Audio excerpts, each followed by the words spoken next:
We are live. Welcome to the Digital Renegade podcast. I'm your host, Dashing Rogue, with my frequent sidekick, Artistic Layman. You spend far too much time with your computer. It's not healthy. It's my life. That's so very, very sad. Freaking Zoid. That's gonna be my favorite from now on and forever now. That's very sad. And the sad is that it's such a nostalgia trip. I mean, back in the 90s when things were actually like they're the golden age for us, aren't they? Mm-hmm. I mean, actually, no, for us, for millennials, it's the 80s. But for like the Zoomers, it's the 90s. Which is kind of the tragic when you Zoomers think about it. Oh yeah, I mean the 90s were awesome. We had like Joe the Camel. We had like so many different things. I mean, the freaking was it the L.A. Raisins or what the hell their name is? Mm-hmm. Oh, the California Raisins? Californian Raisins, yeah, those fuckers. Alrighty, so let's get started. For those who want to know what that song was, that was Seven Nation Army, the orchestral version of it. So we're gonna keep going on, and we're gonna start talking about being unevenly yoked, right? Anything in particular? Well, you know what's the thing that's sad about this whole the whole Steven Crowder crap, right? What's going on with Crowder? It's not clear what it is, but Steven Crowder looks terrible in it. Well, apparently Crowder is like a lawfare bitch. He uses lawfare a lot. Like he legitimately is doing, like he is about as lawfare as you could ever get. To the point where, let's not kid ourselves, I think that a lot of these conservative cocksuckers, and it's Ben Shapiro, because yes, Ben Shapiro is, like we were saying before, going full Magneto on this motherfucker. He truly is.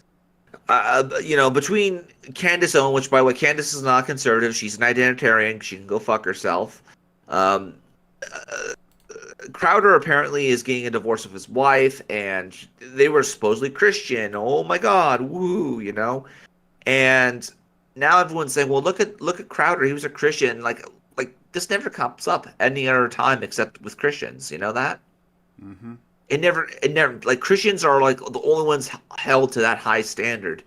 We wouldn't do it with pagans. We wouldn't do it with atheists. We wouldn't do it with anybody else. We just say it's horrible. Marriage is, divorce is horrible. But for some reason, fucking Crowder, I guess, was put on the pedestal to be the representative of the rest of us, right?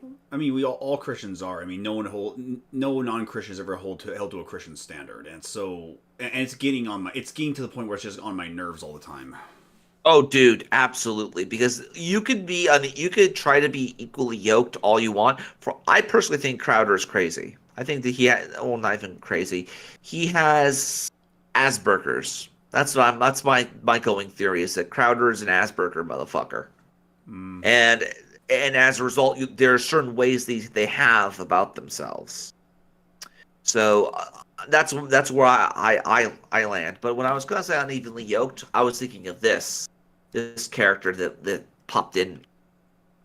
This was on this thing crawled into my periphery on Twitter, on my timeline when I was doom scrolling because I had nothing better to do. Apparently doom scrolling is a thing. I have to get off the internet, What is this? This is somebody's daughter. Well, obviously, but what is she specifically? She is the type of person that burns incense to get rid of bad vibes. She is a type of person who would love multiculturalism and try to use non-organic pesticide and crap like that. I mean, there's obviously a prop set. I mean, everything is so aligned and so set up to give the impression of something. So is that this is a Gnostic? This is a Gnostic.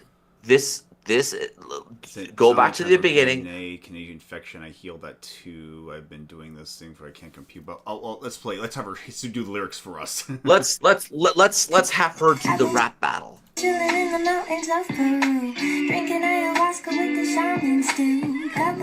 Oh, there's an actual song. Yeah, it is. I haven't heard this one. Page of the shift the mood. I've been learning about myself, finding out my truth. I've been healing my soul. So this woman has self-discovery through a pop song. Oh, enlightened. Yes. She has self-discovery, and at the same time, you got to ask yourself, how much money did she burn away at this whole endeavor? Ugh. She looks like a furry combined with a hobo combined with a cave woman, I think. Mm-hmm. Maybe some broccoli thrown in there. I don't know. Keep going. Shadow best medicine.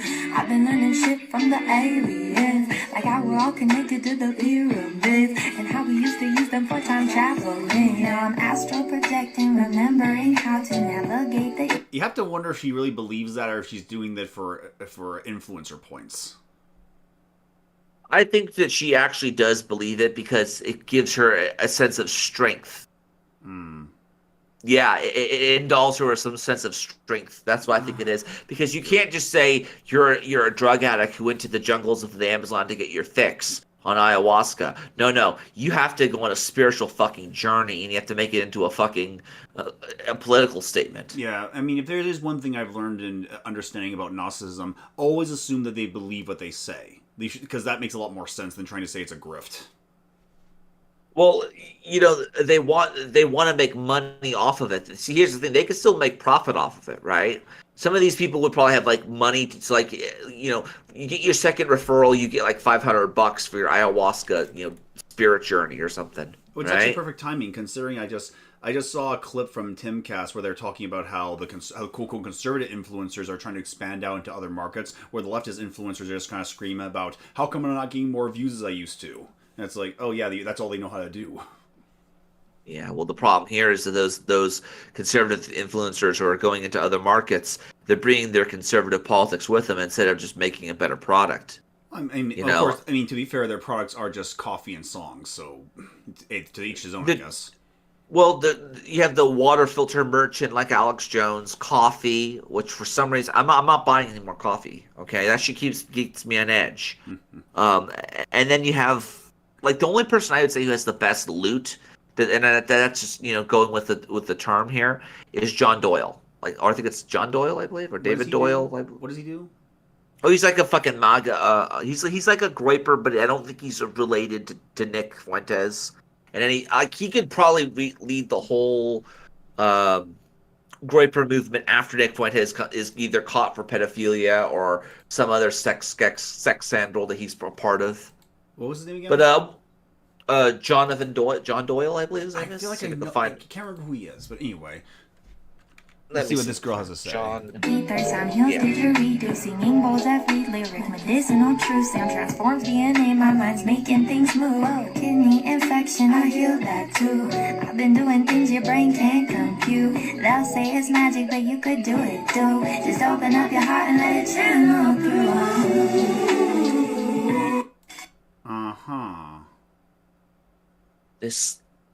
This person probably has access to some junky shit that makes them have their cancer go into remission or something along those lines. Hippie influencer, like is she on TikTok? Like what is this? Well, yeah, she's on TikTok. I mean, this shit is allowed to exist on TikTok. Here you go. Here's John Doyle for you. Let's show you. I want to show you John Doyle. He's actually somebody who I sometimes agree with, sometimes don't agree with. But if I had to choose him over Nick Fuentes, I'd choose this guy. Because, John Doyle. Oh, right, John Doyle. Heck off Commie, right. Yeah, he doesn't make enough content. If he does, it's on like a different platform, and I'm not going to follow him. I'm sorry. That makes three of us. Yeah, I'm not going to fucking go to another platform again. I'm sick of this shit. We tried this before, and those algorithms on those platforms disproportionately favor the people who are already big on YouTube, so it kind of defeats the purpose of it because you just get buried underneath this crap. It's the same thing with that guy with the glasses. There were a lot of good content creators on there, but you can't find it because it's buried underneath a bunch of bullshit on that site. Same thing with fucking Rumble and a lot of these places, and they need optimization. Problem here is they can't have that kind of capital to be optimized, so we have to be stuck on YouTube. C'est la vie. So anywho, is there anything else? Like, is this supposed to be something relevant? Is this like the example of a degradation of our cultures, or is something else attached to it? Well, it's an example of, this is the type of person that self-selects themselves out of the dating market, because anybody with the right goddamn mind would not want to just hit it and quit it, because this thing is just, no, she looks like a cave woman, right? But then you have these other people who I swear to you are like some sort of government psyop, like this guy right here. 40-day water fast? Oh yeah. So he's not? Is he going to just not just water? Play the clip. Play the clip. All right. Wolfwind Pepper says everyone's doing a roast. I'll just stick with my local brand. Yeah, dude. Oh, Spirit Verse. Okay. Spirit Science. Spirit Science. Oh, and Happy Easter, everyone! I forgot. Yep. Happy Easter. What is this? So, when everything is stripped bare, all of the cravings that food is often associated with, and the drive that it gives you, like when you've cleared out the sugar and the caffeine, these kinds of things that we can get so addicted to that honestly we use as tethers to pull us through. When everything is just stripped bare, and all that's left is like the mind and the will and the flesh. I can just from this right now, I can tell he's starving to death.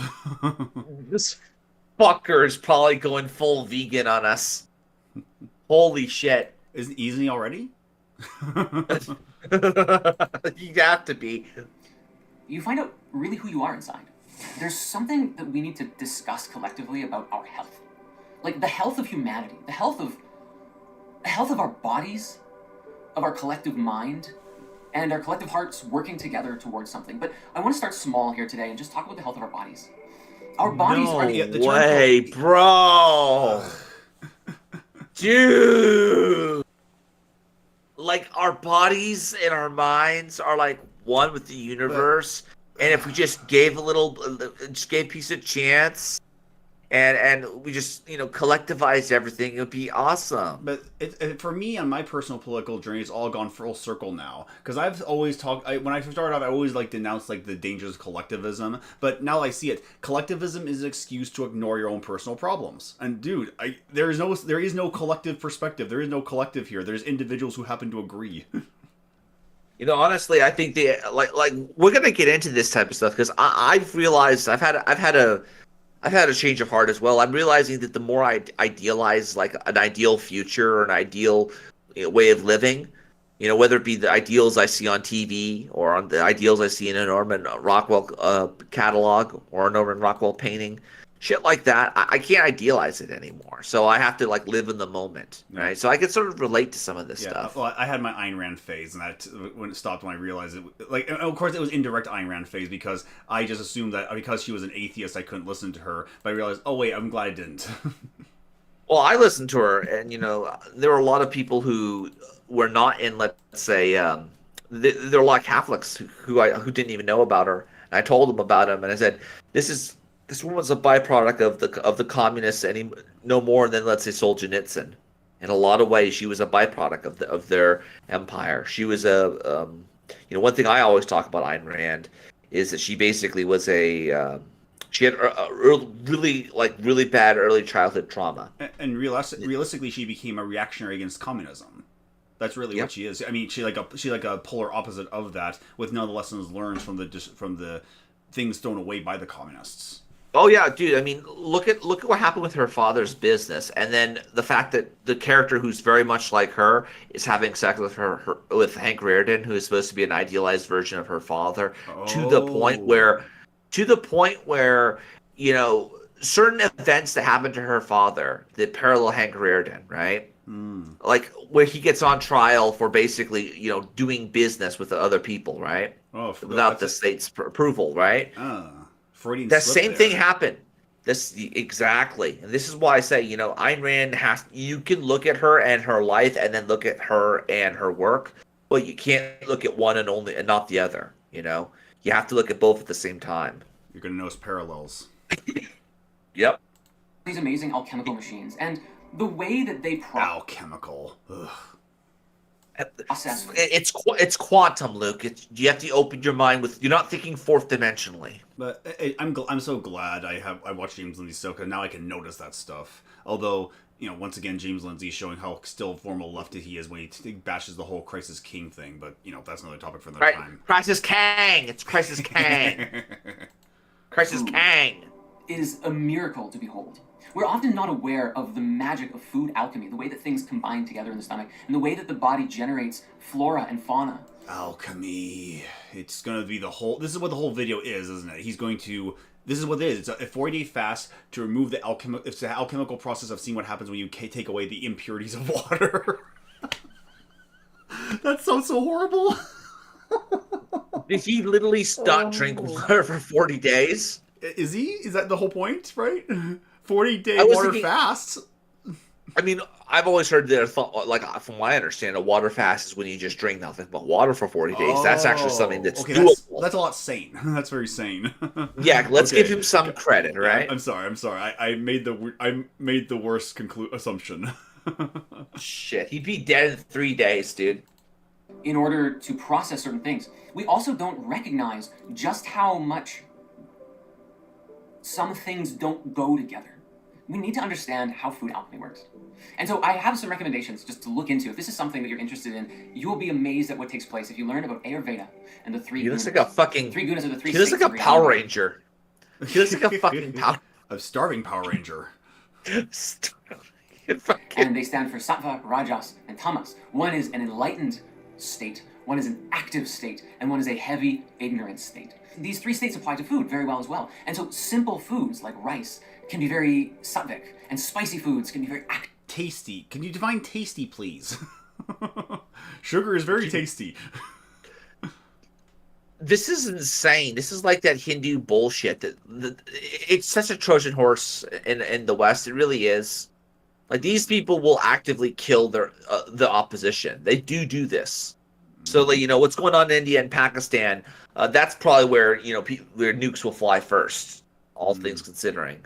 Yeah. Inducing, and then fried foods or fast foods or old stale foods are like tamastic, and they just eat them and you're like, ugh, I just want to relax, And perhaps there's a time and a place for all of them, but that's for each of us to decide for themselves.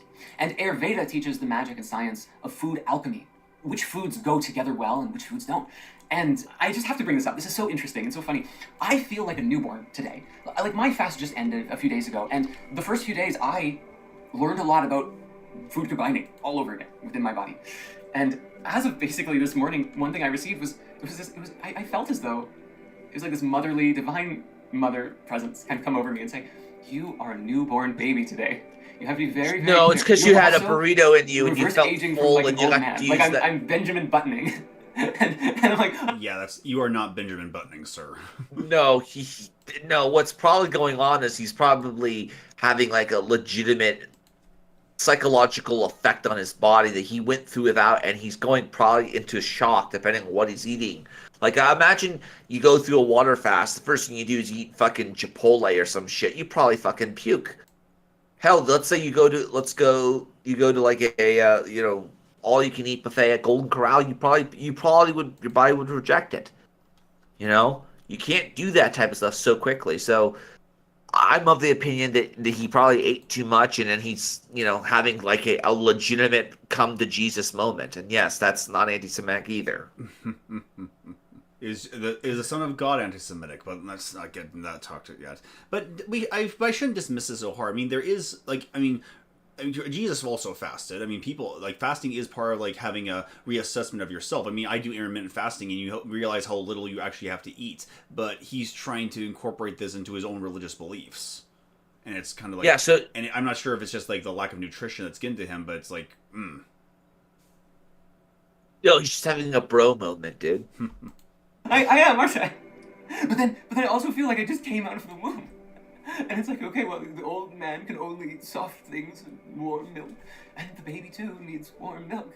And so, for the next 3 days, you're pretty much going to be living on dairy. And I'm like, actually, that sounds kind of fun. Like, what a fun experiment. Because I was finding that, just even, like, starting to mix it. I was like, berries, like, it was soft things.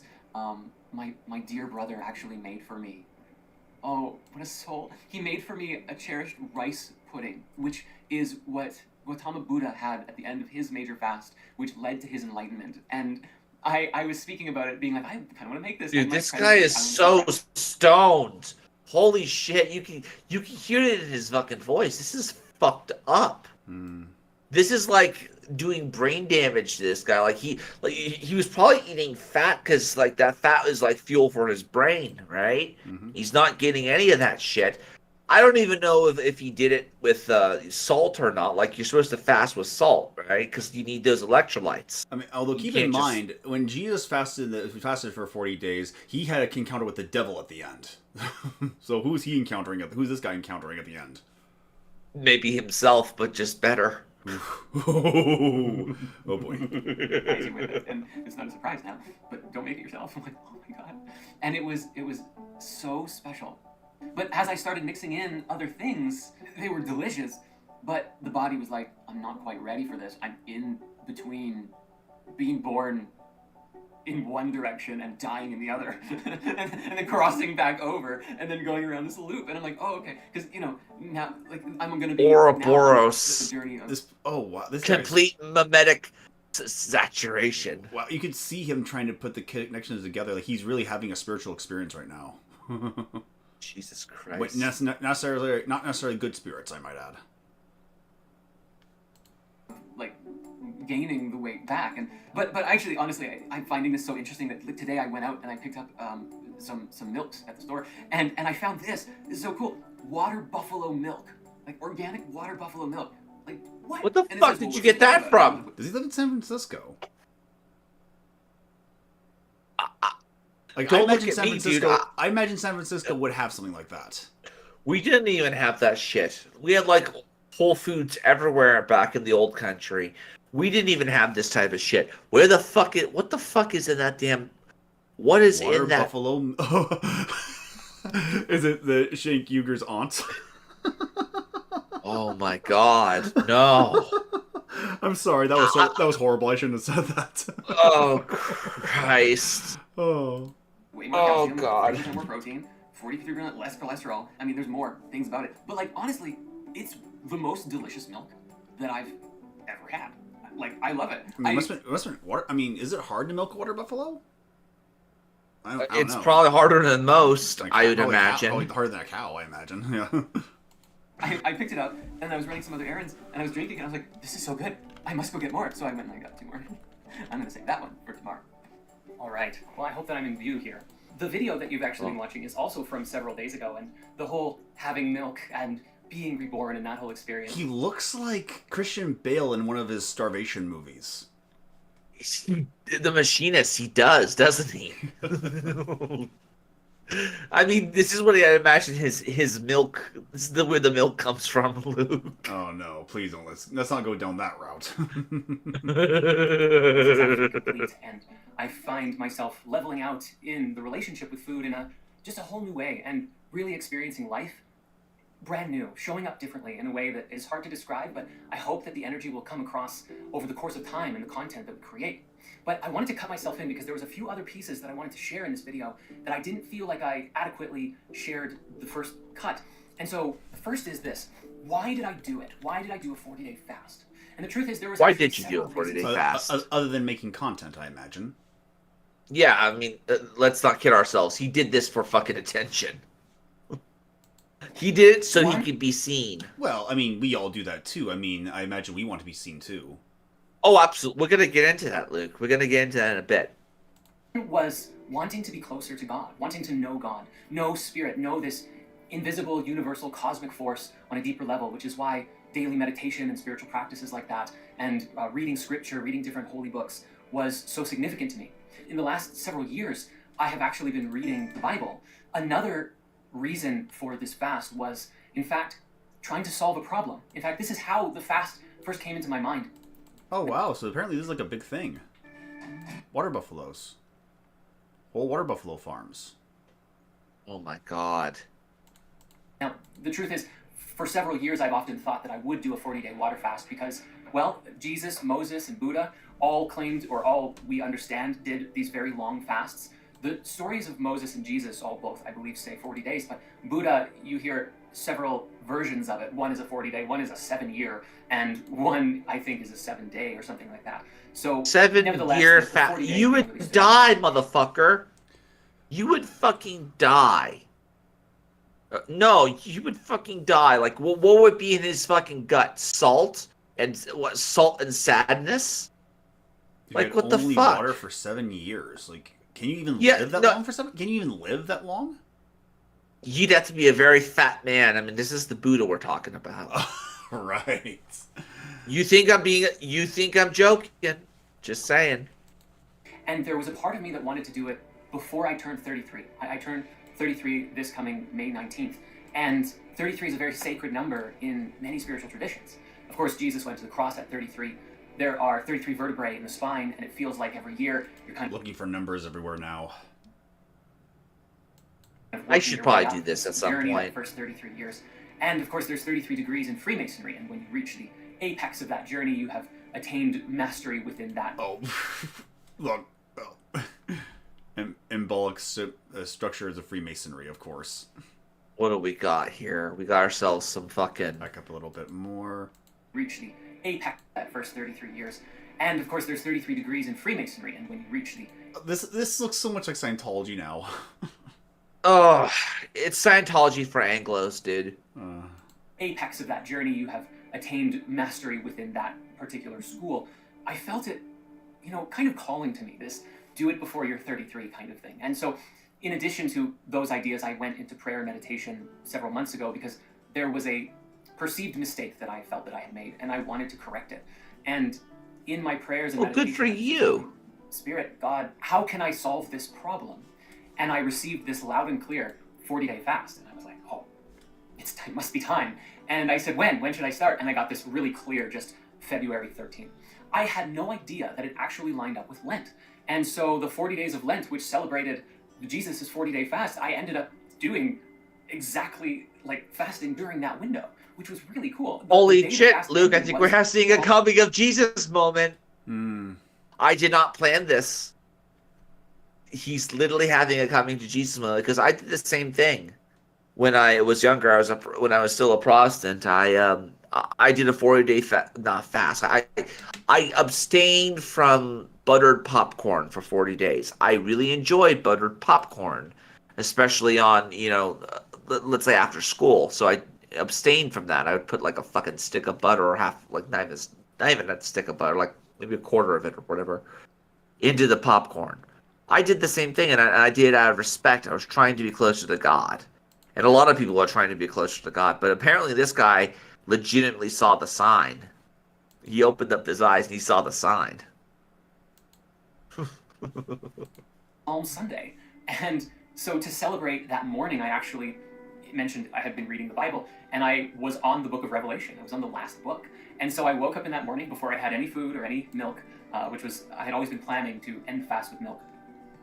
And of course, my friend created that dish for me. But the first thing that I did was I got some water and I sat down and I read out loud the book of Revelation because, well, I was just going to read it, but then the opening line says, those who read this out loud will be blessed. And I was like, well, I can't turn that down. So I went through that chapter and was complete on it. And, there were many other reasons for why I decided to do this as well. Just good all-around reasons, like knowing myself, knowing what I'm made of, knowing what I'm capable of, pushing myself beyond the old version of myself and wanting to create a higher expression of who and what Jordan River is. And so, I could go on. But There's an ideal, Luke, of what a Patrick Bateman is. I mean, and though he may shake your hand, I mean, didn't we and cover smile, this guy? he simply isn't there. Yeah, didn't we kind of cover this guy kind of realizing he's in deep financial straits? Like, what's going on here? So he's been. I don't know. Maybe did they respond? Did everyone get response? Did everyone give him donations and say this is a good thing? I don't know. I don't fucking know. But he was in financial straits, and maybe he decided to do the fast combined with saving money. Who knows? It could very well be that. Look, it's the season it's the reason for the season, isn't it? Mm-hmm. Or a reason for the season. Reasons for why I decided to do this fast. Now, speaking of the Bible and holy texts, now I understand that many people watching this channel probably might not care about this next part, but I think that everyone, if you give it the chance, that you might find it interesting. Of course, many people watching, there are New Age people, there are people who identify as witches or Wicca or in that vein, occult practitioners. No, There fuck are those Christians who people. watch They're this channel. assholes. Fuck them.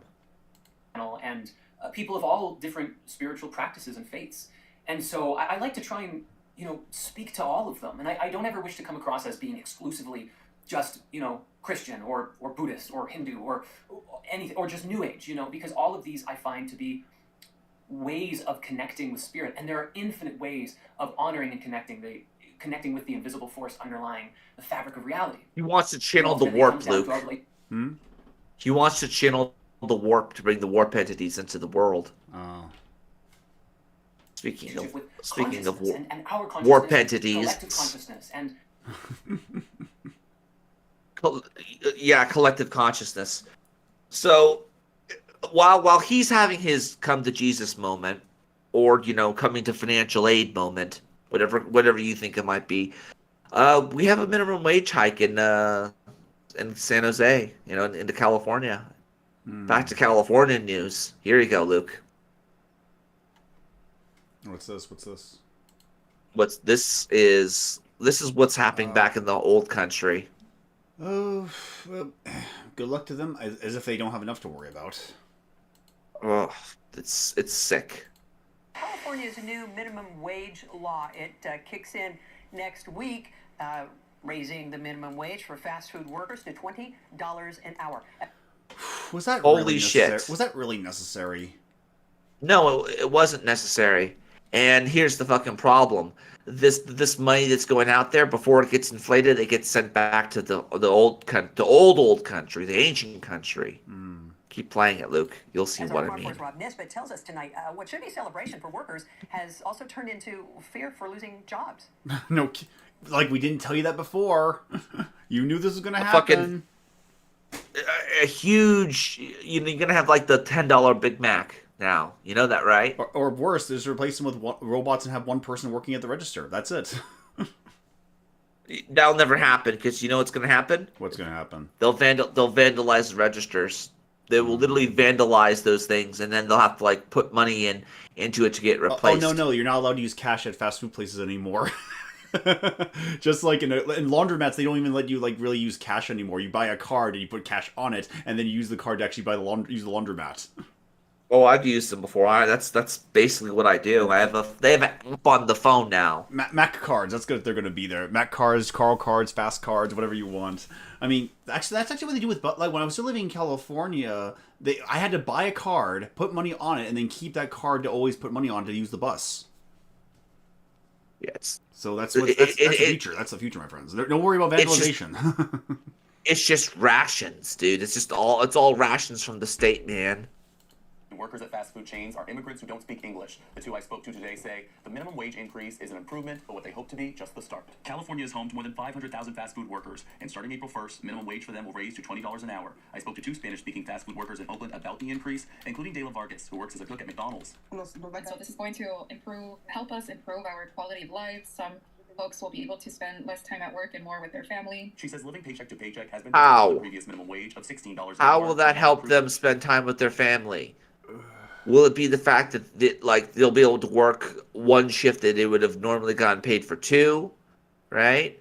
And therefore, they could just work, let's say, instead of 8 hours, they work for 4 hours for a month and a half.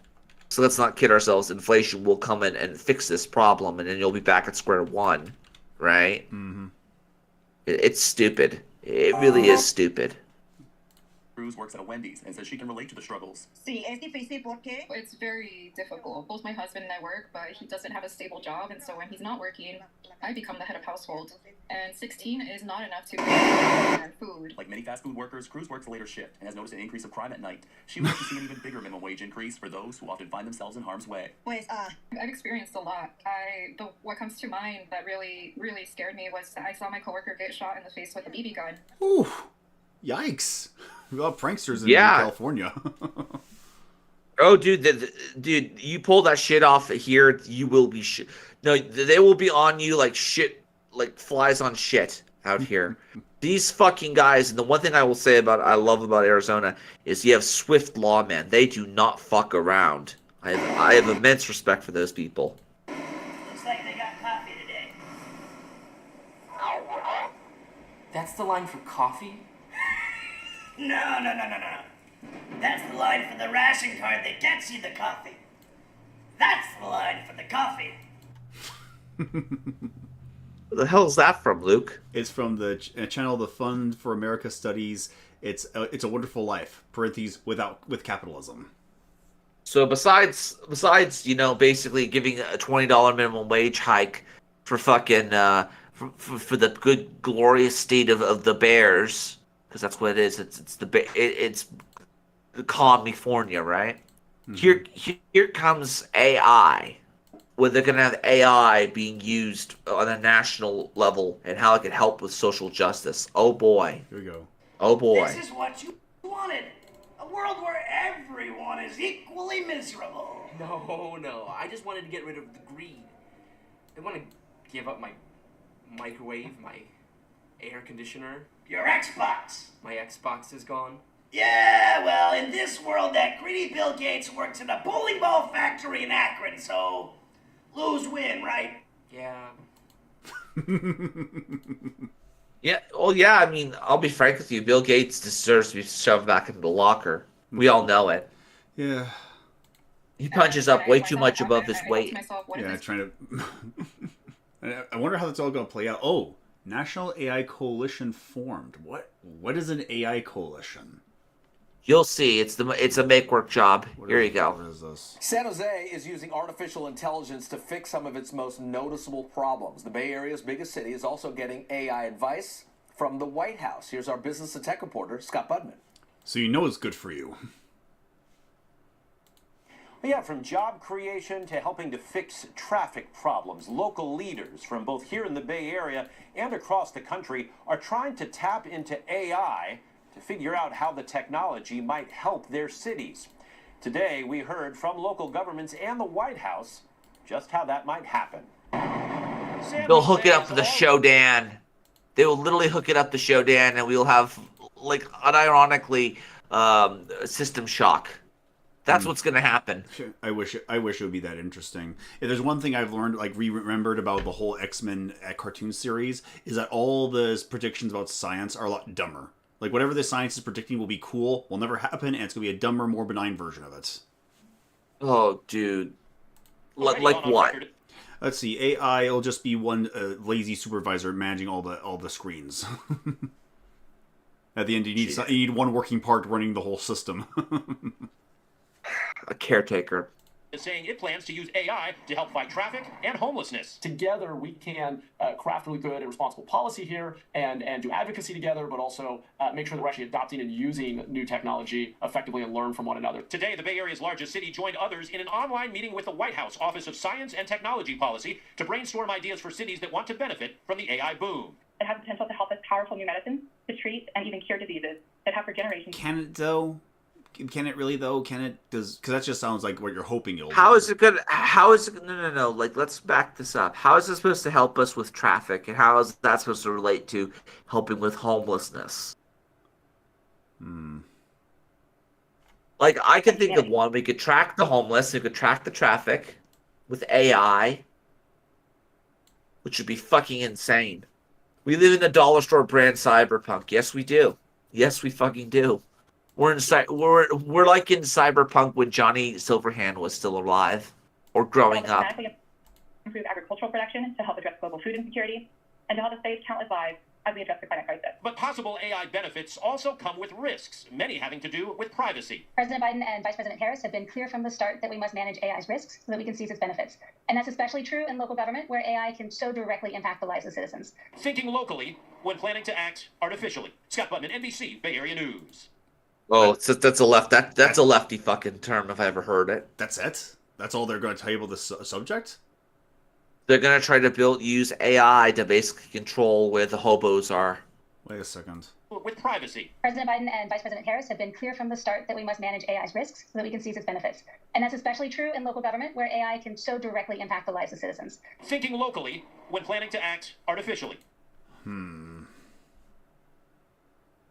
I don't see anything good coming from this. I don't. They're gonna create Skynet before, and it's gonna be like a fucking SJW version of Skynet that wants everybody to be equal. And it'll be the Wizard of Oz Skynet, where we think it's a giant robot, but just a morbidly obese, pink-haired woman behind the curtain. Yep. Oh yeah, it's a morbidly fat. It's Jabba the Hutt behind there, with pink hair. NBC like, Bay Area News. Can we please say that fatness is a form of fascism, so people can get skinny again? Please, this is like depressing. Well, it kind of is if you really want to get down to it, because if you look at all the Nordic countries and all the places that actually do have socialism that they're talking about, if you're fat, you are actually hurting the taxpayer because we're having to pay to keep you alive, right? So there's a moral obligation to be fit. These bastards will not do that. They won't stand up to act. They won't actually get fit to actually fight the actual neo-Nazis that are out there and about, which we're going to talk about here in a bit. Luke, here you go. Crisis Kang. Oh, here we go. Crisis Kang. Crisis Kang. He's a Kang. Crisis Kang of Kangs. Crisis King trends on X, and that's a problem because, like, if I didn't know, I'll just say I don't know what the story is. I'll just go in completely ignorant of the subject. This would be interesting. Known as Twitter this morning to see that the words Christ is King was trending. And so in my exuberance, I immediately jumped on the bandwagon and I'm like, Christ is King. Boom. And then the comment section started filling up. Apparently, this was an anti-Semitic thing to say. What is happening? Of course, there's a catch to why this is trending.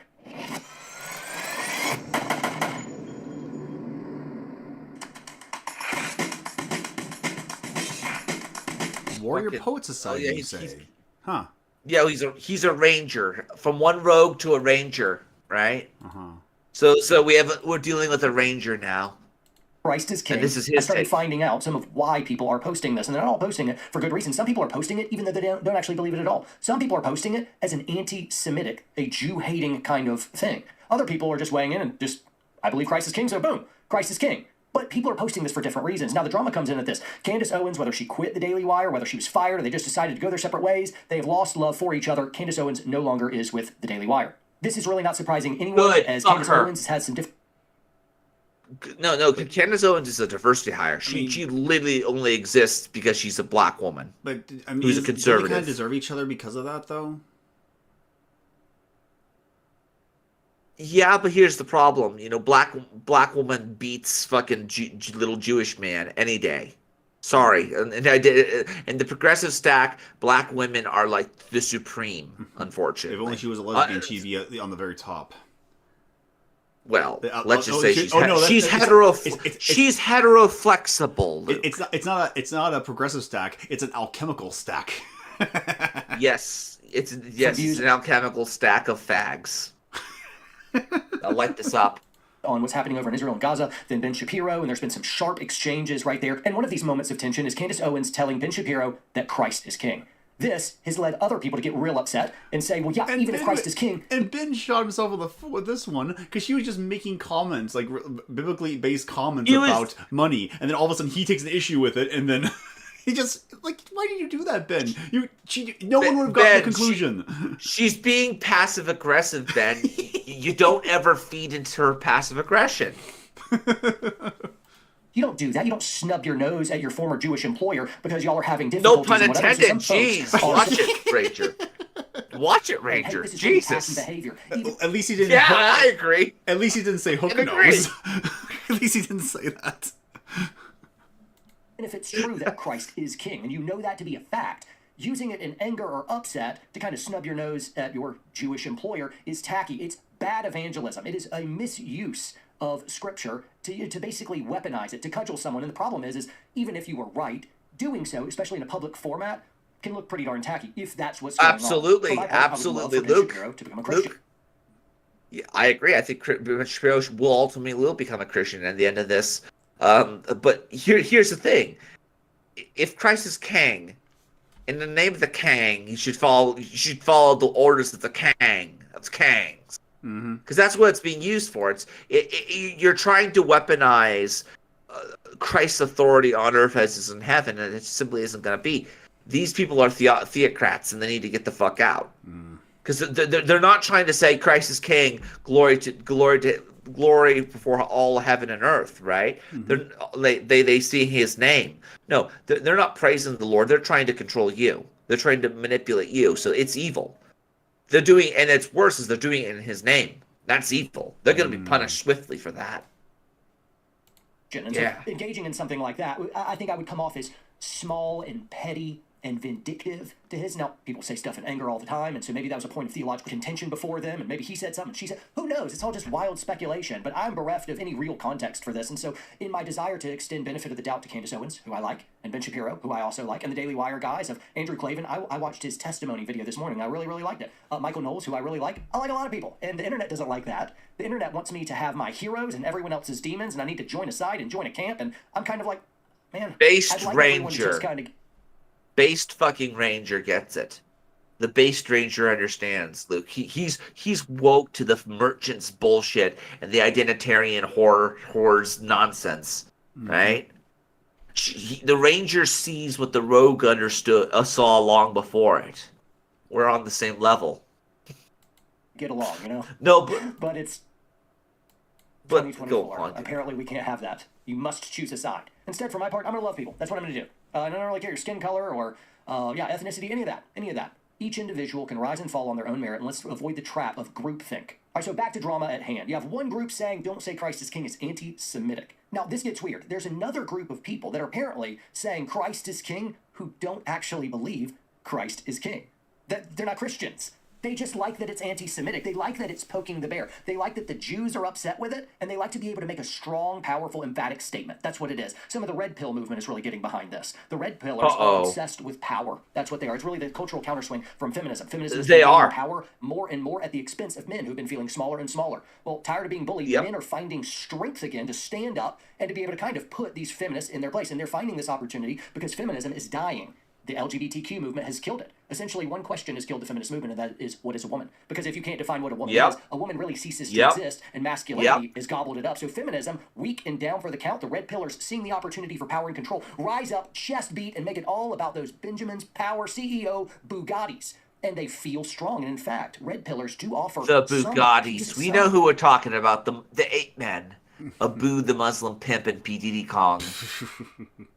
And their wizard friend Iggy. Those are the ones. How to get your power back, and that feels good for men. And there's pieces of masculinity which should be strong and should be bold. But the problem with the red pillars is the problem with feminism. It's swung out of something that could be a little bit good, and then it swings way far out, taking these slippery slope. I mean, the red pill, in the same way Ayn Rand was a reaction to communism, the red pill was a reaction to feminism. Yes, and you do know that a lot of the red pill's assumptions about female nature are female nature if left to the pagans, right? You know that a lot of these pagans were playing off of each other. Like if there's one book you could read that's a satanic book, read The Satanic Witch by LaVey. And the reason why you do that is because it's basically written the same way that a book of game or by one of these red pill people like Rollo Tomasi would. Oh, you don't say. It is very similar. In fact, this is the reason why I don't use game, is because I understand that it's the same type of, the same mechanisms of thought are put into practice. They would naturally have these two people meet each other. And because they're meeting each other for the same reason, to hook up, they'll never be together. It's spray and pray tactics. It's MP40 bullshit, you know? Arguments until it becomes this battle of the sexes, and it ends up destroying the lives of women and destroying family. The red pill movement will do and is doing the exact same thing. Red pillars, you are idiot hypocrites when you say Christ is king and yet you do not follow Christ. You lying hypocrite. You will destroy your life, and you will find out in eternity that you in vain said Christ is king when your heart was far from him. So here you have these different folks. That's not going to happen fast enough. This is where you fuck up, Ranger. This is where he fucks up. There has to be a punishment today. And there technically is one, the natural punishment, the natural consequence, and that is that people who think Christ is king, it just gets watered down to the point where it loses its sacredness and it just becomes a slur, right? And that's a natural consequence. But what should we do as Christians as a result? like actually call these motherfuckers out? No, that'll never happen. Wolfram Pepper says battle of the sexes, women most affected. Yes, women always most affected because they're the ones who could bring life into existence. They are intrinsically valuable because of their womb. Sorry, Well, but not I mean, sorry. without men to get them pregnant, that's not gonna really work, is it? Yeah, it's not. It's not. But at the same time, it only takes one guy to knock up a bunch of chicks. Looking at you, Tunchi. But well, at the same freaking time, what? At the same time, you know, he can be selective. The problem here is that these women are not. They're making bad decisions, and a lot of these bad decisions are based off of, you know, pagan assumptions about human sexuality, and it just isn't true. You know, unless you want to have, you know, the OnlyFans model be a swap stand-in for, let's say, the fucking temple harlot. You know, oh, great. Yeah. Keep going. It's a cudgel to people that you may not like. Perhaps you mean it in an anti-Semitic way. Well, you're an idiot. Second group doesn't even think Christ is king. They just want that power. They want to be making some profound, kind of powerful statement. Even if they reject it, they are hypocrites to the actual truth. It's just they like the power that is gained and the attention that comes from trolling. Make a powerful, emphatic statement. True or false, doesn't matter, but be powerful and confident in saying it. And the bigger the reaction, the stronger you are. You're a lightning rod of a controversy, and that's what's happening. Now, there's a third group, and that's the people that say Christ is king. It's Candace Owen. It's Candace Owens' fucking MO. She's literally only there because she's a black conservative woman, right? As opposed to being a fiscally conservative person who, let's say, owned their own business for God knows how many years and now is stepping into the political arena, right? That's actually more important. And then notice how I said, you know, business owner and things that actually we could all relate to because they're all part of our experience. But instead, she makes it about black. I'm a black conservative. You know, it's bullshit. It's identitarianism. I'm a white man. Explain. Transference of fear and self-loathing to an authoritarian vessel. It's catharsis. He absorbs their dread with his narrative. Because of this, he's effective in proportion to the amount of certainty he can project. Yeah, where's that from? A True Detective. Jeez, that's actually fucking Rust is. Well, Russ is ahead of the curve. He's the nihilist who believes that who's given up on life, but he wants life to be meaningful, but he's just like kind of too cynical to take it seriously. Isn't that the fucking? It has Woody Harrelson, right? Isn't he like fucking Alexandria Daddario in that film? Yeah. Okay. Oh, dude, he's lucky. Fucking Alexandria Daddario, fucking Mrs. Blue Eyes. God damn. They know it to be true. I'm in this category. I think one day, when all of us have died, we will stand before God, creator of heaven and earth, and we will find Jesus on the judgment seat, and every knee shall bow and every tongue confess that Jesus is Lord. And now, whether they confess, whether they be of consent or have their knees broken. Oh, yes. That day will go very well for you or very, very bad for you. Now, for my part, this isn't just a simple spiritual or religious sentiment. I'm not believing it because I just feel it, and you may feel different. I'm like, oh yeah, it's okay. I'm like, no, I think truth is narrow and exclusive. You're right and I'm wrong, or you're wrong and I'm right, or we're both wrong, but we can't both be right saying two completely antithetical statements. No, I believe the data, everything that we know, and as we just think through this logically, rationally, I think the most common sense way to really put all human history, critical thinking, philosophy, theology, the sciences, and experience all together so that we could just see what really is, I believe that Christ is king is the truest statement that you can say. Let me walk you through why. First, follow my logic here. Let's start with the origin of the universe. Well, I mean, we already know that part. We already know that part, but the thing that got me was this, between Candace Owen basically having the shakeup, and we have frickin' Steven Crowder basically bitching about, you know, how, no, that doesn't work either, right? Hmm? We have that, and his breakup with his wife. Yeah. Now, apparently, well, it's going to be very interesting for conservatism this next year or so because what we think conservatism is, because really this whole strain between the quote conservative Christians and Jews have just been the result of it has just been neocons, the neoconservatives, the weird people, the supposed faux right wing that has been the right wing for the boomers for as far as I can remember. This has been the conservatism of my life. Yeah, and you know, a lot of it's because the sad part here is that a lot of these people, like Candace and Ben, they're not running for office. I'm going to continuously bash them until they start fucking running for office once in a while. And to be fair, you have to ask the question, would they even win? They wouldn't even win because they fucking suck. These people are media personalities. They're like Jon Stewart, but for like actual right wing opinions. And they don't run because of that reason. They know they can't win because that's just how it works. Yep, and then why are we giving them money? What the fuck value do you bring to the table besides LARPing as a conservative and virtue signaling for a living? We love the way they complain, and so we feel empowered. Or to repeat this quote again, I'll repeat it again for posterity. Let's see. Loathing, it's a fear and self-loathing to an authoritarian vessel. It's catharsis. He absorbs their dread with his narrative. Because of this, he's effective in proportion to the amount of certainty he can project. And that's why influence exists. And that's why I've slowly just said, fuck you guys, I'm out. Fuck your culture war. I'm gonna go live my life, and I'm not interested in. I'm really not interested in politics. Like I was told when I was younger by a leftist, oh, you had a political awakening when you were watching, what was it, Michael Moore or some shit like that, right? Uh-huh. I'm of the opinion that I think any political awakening is bullshit at this point, especially in this toxic environment of the culture war. If you get awoken to joining the culture war, you're a fucking idiot. Yeah, don't do it. Yeah, political awakenings are cheap substitutions for spiritual awakenings. They really fucking are.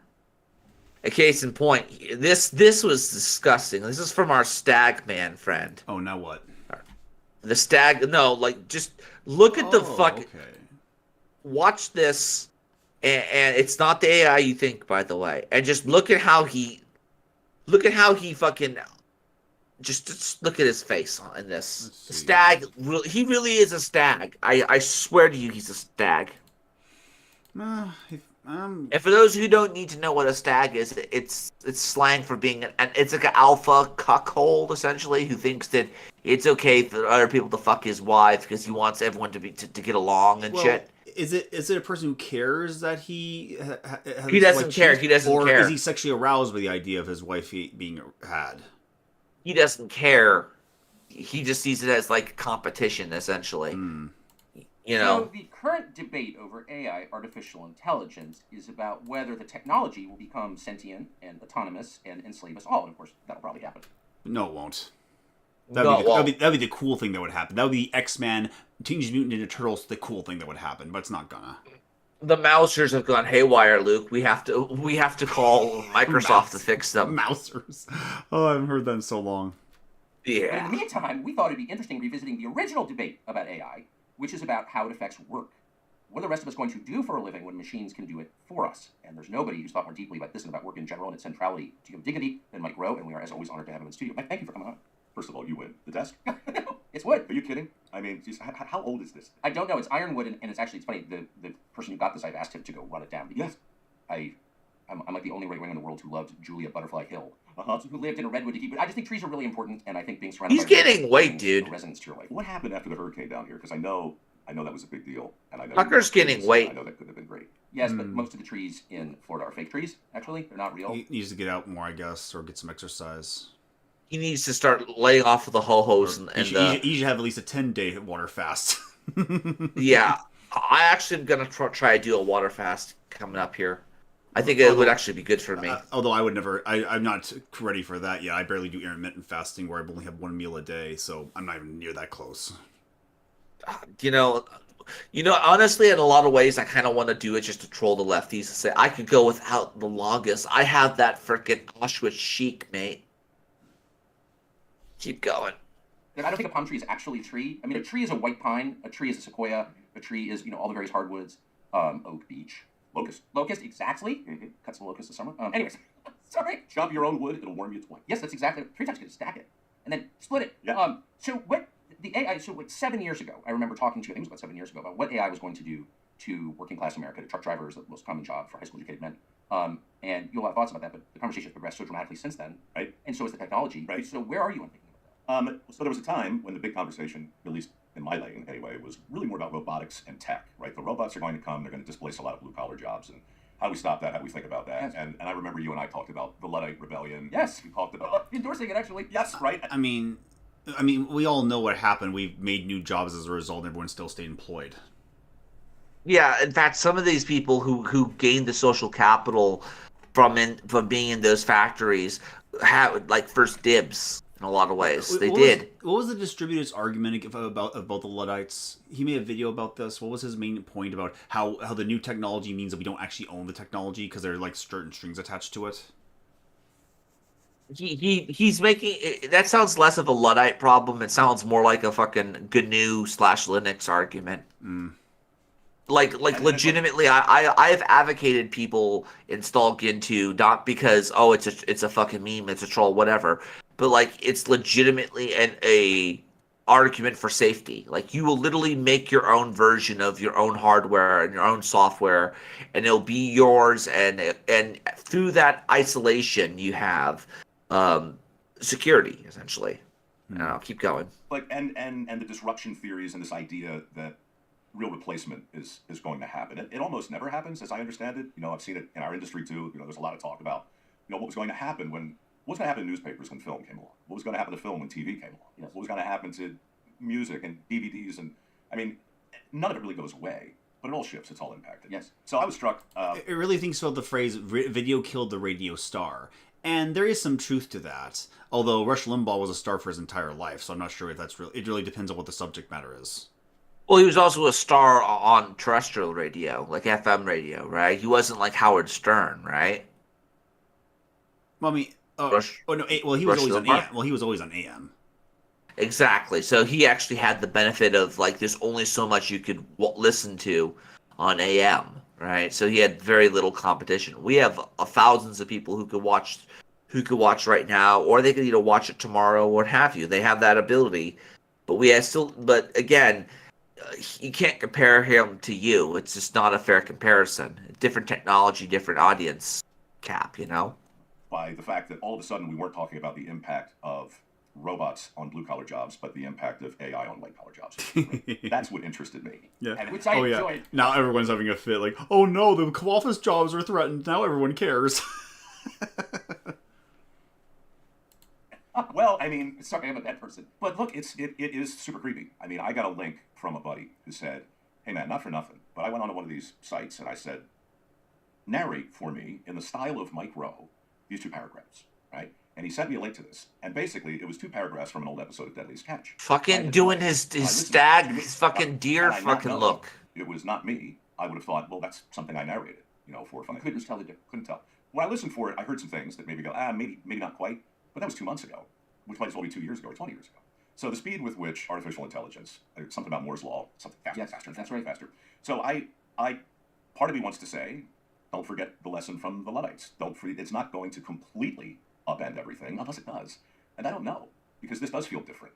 I don't know. I had a motorcycle once with a crack in the intake manifold that I didn't see, and it made it obviously run lean.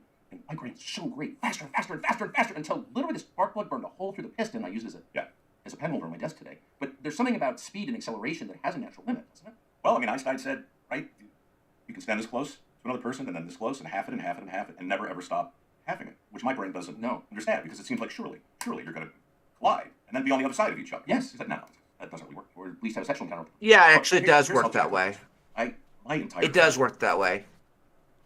You know why it works that way, Luke? Why? You know what? Because even if you get to the point where you get down to a micron, which is the smallest measurement, if you half it again, you say half a micron, 3/4 of a micron, and you just keep going on forward, and then eventually you'll just come up with different names for this new measurement. So by the very nature of the, I think it's the race between Hercules and the tortoise, I believe, right? I think that's what they're talking about. If it is. Eventually, it will continue again and again, and because of the nature of progress, it's just going to continuously move. You may not see it move at all, and maybe it will move on such a subatomic level, but eventually it will get there, just by the nature of the argument. By logic, saying that even if you do half it so many times, down to the micron of a quark, let's say, you will get there. Early on in Dirty Jobs, there was this big conversation at the network when they were like, look, this show it was a nightmare for them, because it was rating really, really well, but it was off-brand. Dirty Jobs was not supposed to be the show that people went to Discovery to love. No, it was that, those were still the days of Attenborough and Jacques Cousteau and Jane Goodall, right? That's me, a smart aleck looking under rocks making poop jokes. That's not supposed to be that. I'm like, no. So they're like, can you smarten it up a little bit? And I said, well, I've been looking at some science type jobs, and they're like what? I'm like, well, I'd like to take a deep dive into AI, and they're like, that's great. If you can find dirty jobs in AI, we're golden. Now, did they think I was talking about artificial insemination? Probably not. Probably. Did you that? 4 days later, I was at the Circle X Ranch, somewhere outside of Houston, with my arm up to my shoulder inside a couple of dozen cows, taking instructions from a cowboy named Steve, who was walking me through the process of artificially inseminating the cows. I also had a remarkable encounter with a bull called Hunsucker Commando, and the process whereby the sperm is extracted. He's a stag, Luke. Right, and then put back into these unsuspecting bovines. He's a stag! Basically, a Brahmin bull and an Angus cow gives you Brangus meat. Did you see that? The point is... Did you see that look on his face? Minotaur, right, and then put back into these unsuspecting... That... Well, it could just be He's curiosity. a cuck. I mean, it could just be curiosity about sex. I mean, it's kind of natural for some people, especially perverts. I disavow. I'm just saying. I'm not implying anything. No, I gotcha. Giving us basically a Brahmin bull and an Angus cow gives you Brangus meat. The point is, Without getting specific, did you go through that entire process? Extractions? Oh, extraction. Oh, yeah. No, I gathered. I had a styrofoam cup. There were probes. There was insertion points. It's like the whole thing is like a elementary school class having their first lecture on sex.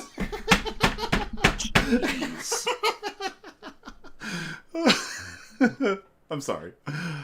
No, it's okay. It's all good. It's all good. But white gold. But now we're gonna move on to. I captured as much of it. You beat me to it. So anyway, moving on to what? What are we moving on to? The hell is this? Where the heck? I'm trying to find the frickin'. Let's see. Where is it? Here we go. So this is something that popped up. This is about 21 minutes in, please. 21 minutes in of this. What's this? Oh, Medicare. What is this about? Medicare. Very much. But apparently I'm a part of the conspiracy. I work with Aquino Casino and Gabe Hoffman to do things. We'll find out. But it's important you know who Gabe is. Trust me, it gets funnier. I've noticed a significant shift in what we would call sentiment towards Mr. Medicare. And just like Dan Schneider, it just feels like I was there, but I was there. You know what they always say, if you're right and you're early, it's basically like being wrong. So this is hours of him smirking tonight. This is Mr. Medicare, by the way. Don't you learn otherwise. Now, I want to entreat you all. Isn't that a fancy word? Listen to me using those big dollar, big boy words. Oh, I'm feeling so smart tonight. I'll entreat you all to go check out that Twitter account and look at the spurging he's particularly talking about. The Twitter account he's referring to is Moshi Moan over on Twitter. That's MOSHIMOSHIMOAN. And he's talking about spurging out. And he's showing this long conversation, these multiple conversations. I want you, when you get a chance, after I show you why this is really funny to me, to go look and verify that what I'm telling you is true, and this catastrophic fucking retard has done the dumbest thing imaginable. He normally doesn't tweet this much, and if I were a man dying, I certainly wouldn't be wasting my time doing this, but it started It's Medicare. What else is he gonna do?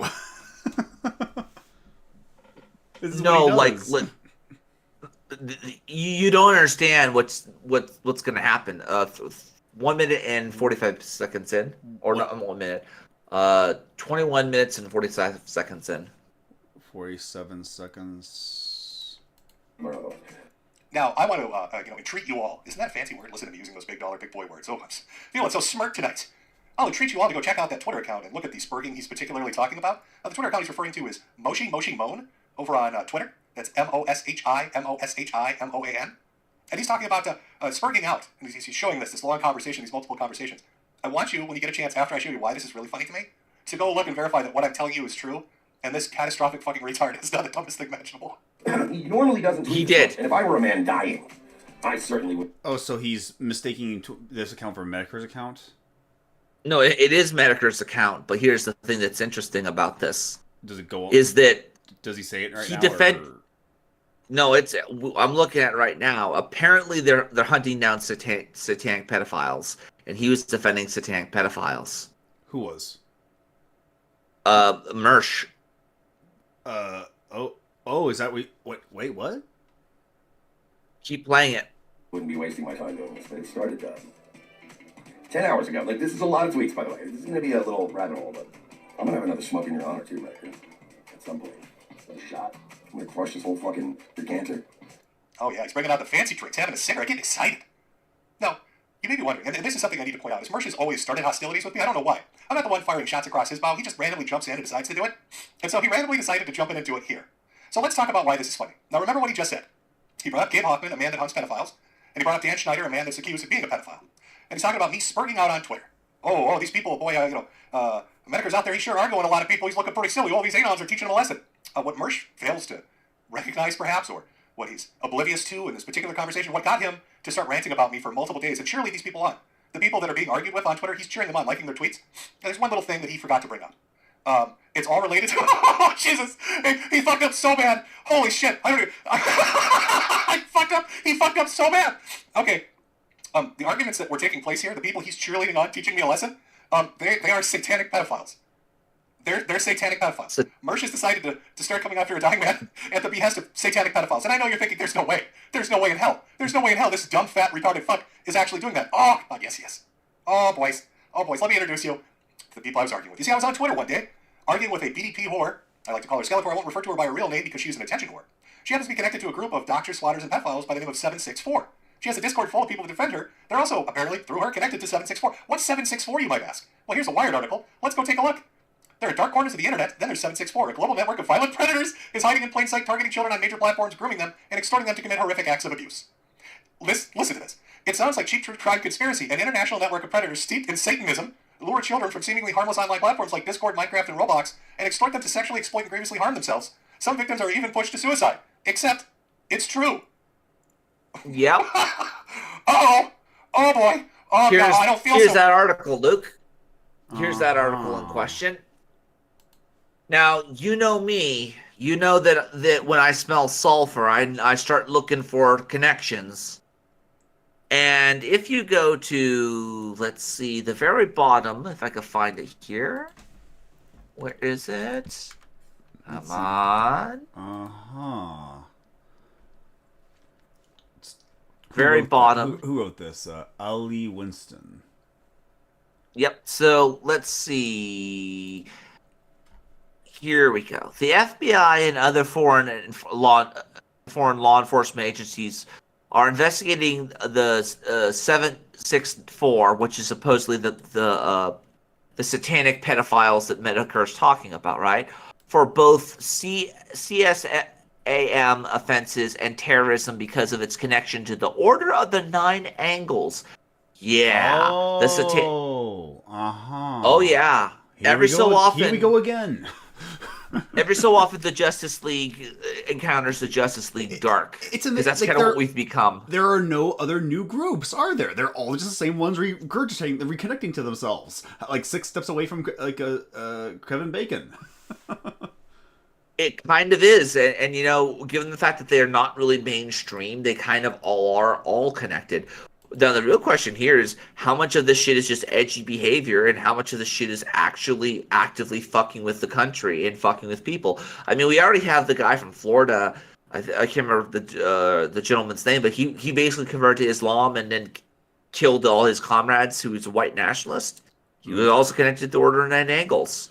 You have James Mason. He was connected as well to Order of Nine Angles. Adam Wathan. I'm going to continue reading here. Order of Nine Angles, a once obscure satanic cult from Great Britain that has become ever present online edgelord and militant neo-Nazi circles from the past decade. Swastikas, Nazi memes, and accelerationist propaganda glorifying homicidal members of the white supremacist groups like Adam Wathan frequently appear in the extortion group's Telegram channels. While many users appear unfamiliar with ONA and Dogma, the sex symbols, texts, and aesthetics have been widely co-opted within the group for shock value. So, for all we know, it's like a clone of a clone of a clone, a copy of a copy, and they're just running around, with the pitchforks and fucking devil horns because they think it's cool or something. So I don't know if it's. I don't fucking know, but I'll tell you this: the fact that the government is looking into the Order of Nine Angles, and then they're also looking into this satanic pedophile ring. My advice: stay away from the Satanists. Just push them to the side, push them to the outskirts. There's no reason for them to be there. They're just edgelords, and they offer nothing to the society and to the culture.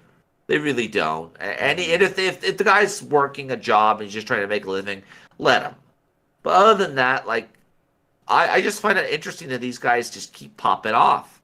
To the point in which, here you go, Luke, this is an older article, and we could actually read this. Because it has auto-read on its article from Vice. So we're talking about the Order of Nine Angles, and we're talking about the Atomwaffen. Well, this guy was connected to the old Satanists from way back, I want to say the 1980s. James Mason, the same guy who knew LaVey's daughter and the rest of them. Yeah. So he's now fighting against them because they're saying he's saying they're out of control. So for all I fucking know, it's a bunch of feds running around, basically killing people in the name of the devil for a greater goal. For all we know. Right. Yeah. But, you know me. Whenever I find out of a new organization, I immediately start looking into them. That's just the way it goes. It's like, oh, you just decided to show yourself to me. Wonderful. Now let's track you and hunt you down. Here you go. Play that, Luke, for us. The grandfather of modern neo-Nazism is fighting with satanic neo-Nazis now. The ongoing flame war among some of the worst people alive has resulted in the inevitable calls for murders. In the latest edition of Infighting Occurring in the Worst Corners of the Internet, influential neo-Nazi James Mason is going to war with a satanic sect of Nazis who published his book. Mason, arguably the grandfather of the neo-Nazi accelerationist... Wait, they published his book? At odds with Hang on, they published his book. So, hang on, I'm wondering to myself, was Siege ever published by Feral House? Because that's like the Satanist major publication house, right? So if he's going to war with the people who publish his book, that means Feral House is involved. That means the Satanists are actually operating and actively doing stuff within the culture right now, and it just so happens they're very close to the Nazis. So that kind of illustrates more that there is something going on here behind the scenes, and we are seeing, occult forces being activated, so to speak. Keep going. Let's see. Small satanic cell of the Order of Nine Angles. The Order of Nine Angles, or O9A, is a decentralized neo-Nazi satanic group connected to both acts of violence and horrific pedophilia. Despite how obtuse the O9A is, they have an outsized influence on the far right. The cell in particular is a splinter group from a splinter group of the infamous neo-Nazi terror organization Atomwaffen. According to propaganda photos published by this specific cell, they don't seem to be much larger than 3 people. Mason, 71, is best known for a collection of his writings in which he argues for militant action and that the collapse of Western civilization is necessary for the survival of the white race. Written in the 1980s. Oh, so he needs to go as well. New life over the last decade, becoming massively influential in the far right, particularly those in the militant accelerationist milieu, which believes they must hasten the fall of society so they can build a white ethno-state from the ashes, like Atomwaffen in the base. Earlier this year, the small satanic neo-Nazi cell was able to pull together enough money to publish a new copy of Mason's influential terrorist manifesto, which they called the 666 edition. The latest edition, which Vice News has reviewed, has an introduction section where the editor claims to have gotten to personally know Mason and actually helped publish the previous edition. It essentially states Mason has grown this guy like the ideas presented in his work and denounces him. After becoming aware of the... Is this guy like he's like the satanic equivalent of Ben Garrison at this point? These people have been no, like legitimately. Like I've come to the conclusion this guy's just an asshole. And for all I fucking know, he's an attention whore. And he hangs out with attention whores and assholes. And eventually they get the best of him because let's be frank with ourselves. He's 71. You really think he has time to put up with Zoomer shit? Nope. Nope. So the question then becomes, what the fuck is he doing in his old age that would actually, be useful? Like he's actually fighting against this stuff. The article says he's trying to fight back against it because he's basically realized, fuck, I wasted my life fighting these cunts or working with them and propping them up. Keep playing it. 666 publication, Mason made a video called Satanic Expose, where he accused the group of being a front for the FBI. An influential member of the 09A was previously proven to be a federal informant. The main piece of evidence he presents for his claim is essentially that the 666 edition was physically too well made for a neo-Nazi publication. We would call it the federal edition. In other words, the neo-Nazis are too poor to make a good publication. It's not a zine, man. It's not like Answer Me or some shit like that. So that's something that Smackhead would fucking. Yeah, this was made in an actual publishing house, not some makeshift printer in a RV trailer trash park. It's not a fucking zine, man. So it's not real. Junkies. Because of its high quality, hardback, coated stock, color throughout. Most impressive. Not only that, I initially heard this was a $100 volume, and I can believe it, but I'm told now they're giving it away, he says in the video. Most odd. Who has that kind of money? That's why we call it the federal edition. The feds do good work. In response to the video, the 09A adherents made a blog post where they called him the high priest of deceleration James Don't Do It Mason and complained he was all talk, no terror crimes. This insult, while coming from a group that appears to be pretty small, got to Mason so much that he essentially suggested to his followers they may as well commit murder. Earlier this week, Mason released a video he and his team entitled Accelerate, where he addresses the satanic Nazis' insults. In it, Mason takes umbrage with the small sect of satanic neo-Nazis and others who have been calling him soft. For over 12 minutes, Mason sits in front of his mantle and rants about these groups.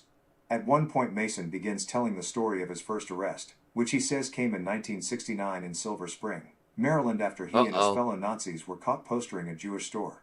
He said that he got off lightly, but times have changed and his followers that do similar actions will likely catch a hate crime charge. Today, I think most will know what would happen in a case such as this. A federal hate crime, your life turned upside down, he says in the video. Now, this sort of activity is exactly what these types who are calling me a decelerationist are advocating. No, they say no need to go out and kill anyone, just play these stupid and silly games. I say that if you choose death or prison, then you might as well go all the way with it. Josh Fisher Birch, an analyst with the Counter-Extremism Project, told Vice News that this goes along with Mason's past statements where he accuses those arguing for low-level crime of being feds repeatedly and winks at his audience by saying that if one is going to commit an illegal act and risk prison or death, it should count and be done in secret. It suggests that Mason does not want to be seen as someone who would never advocate violence in any circumstance, said Fisher. I'm going to look deeper into this. Mason an out to avoid responsibility. Yeah, look, he didn't pull the trigger, but he definitely created the ideology. Okay, we'll give him that, or at least helped had a hand in it. You know. Mm-hmm. But like, I find it very interesting that these guys are all tied at the hip in some regard or another. You know, so and they're all hanging out at the same time. And I'm wondering how much of this is because of online, and how much of this is because of not. But I want to actually get a copy of him condemning the Nazi Satanists, because then we can all acknowledge that even the Nazis acknowledge the Nazi Satanists. You know, if I can get seriously, I'm like, they acknowledge they exist. They're no longer a unicorn, Luke. They actually exist. Oh God. But the fact that even the, I don't know, I feel so relieved, I guess, or you know, I feel empowered, if that makes any sense, or validated. I feel validated. I said it since the beginning, and now the people who I've accused of being very close to these fuckers are now saying the same thing. It's wonderful. So the question then becomes 4 more years, and then maybe 4 more years we'll finally actually hunt these cunts down, because apparently pedophilia is a common thread in all these cunts, and all this cunts push not just, you know, terrorism, but also like pedophilia and all this other crap. So, you know, do we really need them in our country? Do we really don't need them in our culture? No, we don't. Let's remove them. Legally speaking. Anyhow, Luke, final thoughts. Let's see if I had any final thoughts for today.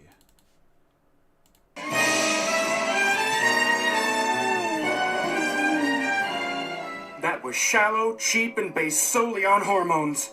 Works for me! Oh yeah, dude. I feel you on that one. But anyhow, ladies and gentlemen, be good to one another. Take care of one another. Remember, saving the West is a side quest.